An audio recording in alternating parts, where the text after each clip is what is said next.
Hello again, welcome back to the channel. So today what I'd like to show you guys is I'd like to show you how to stretch tight upper traps and keep them loose forever. And it's sort of a running theme we're having on this channel where we want to make sure that we show you how to effectively loosen up tight areas, but then also have a conversation that highlights why they were tight in the first place and give you some direction on how to improve those aspects so that that musculature doesn't get tight again.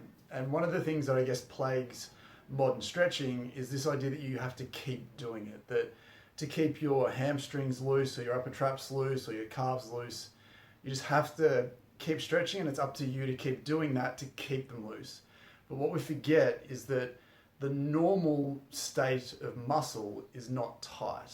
Yes, most people tend to be tight in a lot of areas, so it's very common to be tight, but we can't lose sight of the idea that we're not supposed to be tight and that something's consistently asking those tissues, and in this case the upper trap, something's asking that to be tight. So if we're stretching it, we have to pair it up with treating the underlying cause, otherwise we're going to have to keep stretching it as opposed to turning it into something that we used to do as opposed to something that we have to keep doing. So before we get into this, obviously in order for this video to sort of reach more people, YouTube does need sort of likes and shares and subscriptions. So if you can support the channel, if you do go on to like the video, please leave a like below. And if you are new and you enjoy what we're putting out, please subscribe. Hopefully there's a lot of interesting information, new perspective on common themes, but ultimately we want to go through things that work, things that you can use and take with you that make a genuine difference, because it's the things that we talk about with patients. So as a physical therapist, we only want to do things that work, and in terms of the upper trap stretching that we're going to go through, we want to make sure that you see a genuine change, and it's not just, there's no fluff, we're not just making things up, that there's some reality behind that. So if you're happy to leave a like and consider subscribing, that would be fantastic. Now, back to the stretching. So with the upper trap stretch, we're going to break this into two parts. So we'll go through the common upper trap stretch. I'll talk about why it's probably not the best thing to do to stretch that area, even though it can have an effect, but it's not the best thing. We'll talk about the exercise that you probably should be doing to make a genuine change. And then we'll talk about why there's a need to do any of this and try and sort of discuss the cause and hopefully give you some guidance on how to fix that. And we'll get to that towards the end, so please hang around for that. So to begin with, when we're talking about traditional sort of upper trap stretching, a common one that a lot of people are aware of is if you sit on your hand and sort of pull that shoulder down, if you then reach up over the top of your head and gently pull that away, you should feel some tightness in this area, in the area that you're looking for. And we can make that even more specific. If you turn your head down and look towards your armpit, look towards the opposite armpit, you might find that you can start to capture more of the tight spots that you're looking for. Now, this can be a really good stretch. Again, it's been around for a long time, but it's not. It can be easily disadvantageous or ineffective. Is probably a better word, because what we often find is if the joints in your neck and upper back are stiff, when you go to bend your neck to the side, if the joints are stiff, they'll stop moving. So your ability to capture the tightness can be limited by the underlying joint stiffness. Similarly, if you've got some neural tension from those same stiff areas in your neck, that can limit you and take the stretch away from a muscular stretch to more of a neural stretch. So it can be very easy to be doing this because you've been told it's good to improve your upper trap tightness.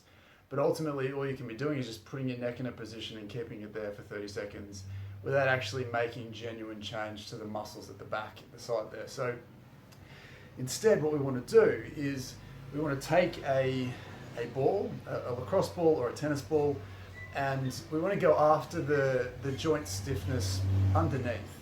Now, one of the things that a lot of people don't realize with muscular tightness, particularly spinal tightness or tightness near the spine, definitely the upper traps specifically, is that tightness is generally there because of the stiffness underneath. So if the joints in the upper neck and the upper back become sort of stiff, tight and overloaded, your body will recruit and tighten musculature around that to help support that area. So upper traps essentially are almost hiding or distracting us from the less symptomatic joint stiffness underneath. So So we can often bypass the need to stretch the upper traps entirely by getting a ball out and putting it into the joints of our spine and freeing those up. And we've done this before on the channel, but just to highlight this, we want to put the ball, if you find the bump at the base of your neck, start with that in the middle where the bump is, and just let the ball roll immediately off to the side. So how that looks from the front is if the bump's up a little bit higher, is we put the ball in the middle and just let it roll straight off to the side. And what we'll find here is we should find a bony shelf where the more lateral aspect of the joint is, or the vertebra is, and we want to put some constant pressure on that. So how that looks, and you can do this lying down. I'll do this sitting up for the purposes of the video. But again, I'm in the middle. I'm just letting the ball roll off to the side. I'm on the little bony aspect. You might have to turn your head a little bit to that side just to get a better angle on it. And all we want to do here is just let the ball press in. So again, it's not very sexy. It's not particularly interesting to watch. But I've found a spot here that feels a little bit stiff. So I'm just going to stay here in an ideal world for a minute, 2 minutes, 3 minutes, as long as it takes for me to feel like I'm making a difference. And then once I've done that, we can move the ball down a tiny little bit lower and repeat that same process. So we want to essentially start in the middle of the neck and just slowly work our way down joint by joint, segment by segment, capturing the stiffness and the tightness. And if you have noticeably symptomatically tight upper traps, I can almost guarantee you'll find some very tight, very stiff, potentially tender spots. And one of the things that we want to do here is when you've moved it off to the side a little bit, take note of how tight and stiff it does feel. Pain is important, but not as important for the purposes of this. Once you can get a gauge for how easy the ball sinks in, roll the ball across to the other side and compare, basically. So for me, this side feels a little bit more tender, but it doesn't feel as restricted. The ball feels like it sinks in a little bit easier. It feels like there's a little bit more muscular tightness around here. But I'll come back to the left-hand side for me, the left-hand side. This feels a bit more rusty and a bit stiffer. So in physical therapy, what we want to do is we want to look for the side that feels the stiffest. So even if your upper trap is super tight on this side, but you feel like all the joints are super stiff and tight on the other side, it actually makes more sense to spend time on this side because your body doesn't know, it doesn't care as much about left and right. It just thinks of you as a neck. So if you have a part of your neck that's bound up and stiff on one side, it can still pull slack and affect the other side. So when we're trying to look at the underlying cause for things, we want to make sure that we're, yes, capturing where it feels tight and stiff, but not necessarily just being sucked into looking for where the symptoms are, because there's a bigger picture at play. So again, for me, as it turns out, this side does feel a tiny bit stiffer. And then as I've moved down here to my upper back, we do have the ribs. So as the ribs, as they attach into that upper back, it just adds an extra joint that can also become stiff and tight. So when we're right in the middle, then letting the ball roll off to the side a little bit, we'll immediately be on the upper back joints. If we come out a little bit further again, we'll start to, influence the ribs. So the same thing again, just systematically go down, across, see and look for the spots that feel involved. Again, if you're noticeably tight in those upper traps, it won't be hard to find the areas that you need to be on. And again, we just want to stay here. Just let the ball press in. Again, if you're lying on the floor, have your phone out, have some TV to watch. Do something that will take your attention while you do this for a while. So again, spending a few seconds here. And then what you should find is, if you are an advocate of the token upper trap stretches, if you then do the stretch again, you should automatically feel like it's less tight and moves further straight away. And that's because we've taken out some of the mechanical restrictions that hinder that process.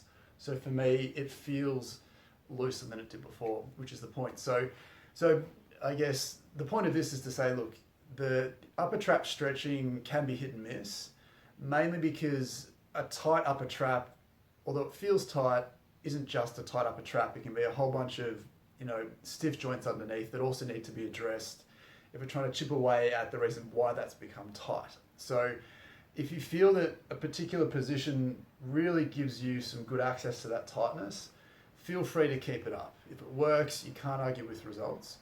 But if you can get the ball out and really hunt for that stiffness, spend a lot of time freeing that up, you should find over time that you don't have to keep stretching those upper traps anymore because they just won't be tight. So So that's the secret, I guess, to freeing it up effectively. And part of the reason why, part of the aspects of the things that you can do to stop from getting tight again.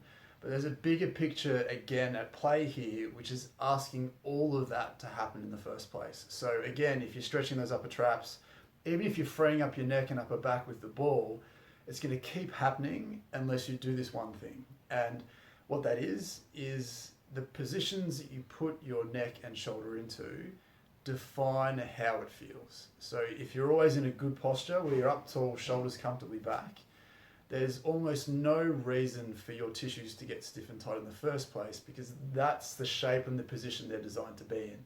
Now, the issue that a lot of people have, and if you're watching this at home with, and you always get tight in those upper traps and you have some issues, you're always having to stretch it, you're getting treatment for it, whatever it might be, we'll need you to take a step back for a second and think of, I guess, two simple things. The first thing is, what things do you do the most throughout your day?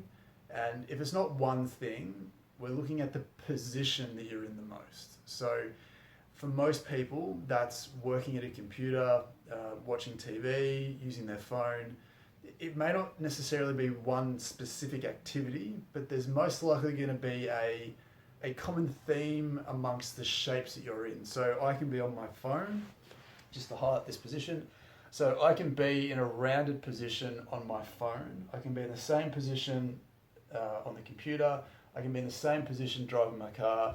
I can be in the same position watching television. So the activity itself almost doesn't matter as much as the shape that you're in. And the reason why this is so important is, and this is the ultimate secret to why an upper trap gets tight in the first place, is we simply ask it to without realizing. So as soon as we start to round off these shoulders, the weight of gravity is constantly pulling down on the arm, and all the tissue that attached from the shoulder into the neck, i.e. the upper traps, are constantly under tension. And if you're using a mouse and your arm's up and it's just constantly pulling here, without realizing it for minutes and hours and days, weeks, months, years, you're just consistently in a position that's asking those tissues to react. So if you're constantly stretching those tissues out, and this is another reason why I'm not a huge fan of the general neck stretches that we do, is that this position where we pull the shoulder down and pull away is the same position that we get into a lot of the time, where the arm's dropping and it's pulling on that neck, that create this tightness in the first place. So technically we're sort of trying to stretch it by putting it in the same shape that's causing it. And although the stretching can be quite useful, we really want to get you out of that dropped shoulder position and back into a more sort of back and slightly up position. Now, we don't want you to be up tall, obviously, because that creates a whole other set of problems, but we just want you to take your shoulders back and comfortably accept the weight of your arm without feeling like you're resting on it. Because as soon as you rest on it for long enough, your body has to react. It has to start to adapt to that position, and it has to make sure that it's doing that job. Otherwise, it runs the risk of starting to degrade and start to become dysfunctional in a whole different range of areas. So I guess to summarize that, the secret to stretching your upper traps and keeping them loose forever is getting to the underlying joint stiffness with the ball, and then making sure that you take a step back and assess the shapes and the positions that you put that specific part of your body in every single day. And if you can pick up on a couple of those positions and then take some steps to correct them, then very quickly you can hopefully see that you don't have to be tight, and it doesn't have to stay tight anymore. So if you can give that a go for us, let us know how you went in the comments. Again, these videos are coming out almost daily, so we're trying to sort of promote as many sort of useful things as possible. So again, please consider leaving a like below and subscribing if you're new, just so this video gets out to more people. So we start to change the general perception of sort of upper trap stretching, and start working more towards, it's a dirty word, but curing things as opposed to just perpetuating the same thing over and over again. So hopefully that makes perfect sense. And until next time, we'll see you then. Bye.